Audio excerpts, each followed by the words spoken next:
Sir மீனம்பாக்கத்தில் பக்கத்தில் பொய்ச்சலூரில் ஒரு 900 square ஃபீட்டுங்க, சின்ன வீடு கட்டினேன். தெரியாதனமா கிரகப்பிரவேசம் பண்ணேன். திருச்சியிலேருந்து எங்கள் மாமா வந்தார். விடிய காலம் 4:30 மணி, ஒரே மழை. எனக்கே என் பிளாட்டு தெரியாமல் தட்டி தவறி போனேன் 4:30 மணிக்கு. ஆனால் அந்த ஆள் எனக்கு முன்னால் வந்து நின்றுனுக்குறான். எப்படி வந்தானே தெரிலங்க. ட்ரெயினில், அதாவது அவனுக்கு வந்து எப்படி இவன் வீடு கட்டினான்னு பார்க்கணுன்னு முடிவோடு வந்தான். வந்து முதல் ஆள் அவன் தான் சார் கெஸ்ட்டு. உள்ளே வந்து எங்கள் தாய் மாமா கேட்டார், இங்கேயா வீடு கட்டினாரு? ஆமாம், இங்கே கட்டினதுனால தான் வந்தேன். ஆமாம், இங்கே ஏர்போர்ட் வரப்போது இருக்கிற வீடெல்லாம் இடிக்க. ஃபஸ்ட்டு வார்த்தை சொல்கிறான், இங்கே ஏர்போர்ட் வரப்போது எல்லா வீடும் இடிக்குதுன்னு கேள்விப்பட்டேன். நான் மூஞ்சி மாறுச்சு. என் ஒய்ஃபு டக்குன்னு என் மூஞ்சி மாறுறதை பார்த்து அவர்கிட்ட போய், இல்லை மாமா 30,000 வீடு இருக்குது, அந்த மாதிரிலாம் இடிக்க மாட்டாங்கன்னு அவள் சொல்கிறா.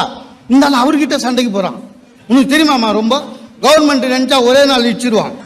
டெல்லியில் அப்படி தான் 300 கடை ஒரே நாள் புல்டோசரில். அதாவது என் வீட்டை இடிக்காமல் போகிறது இல்லைன்னு ஒரே முடிவு.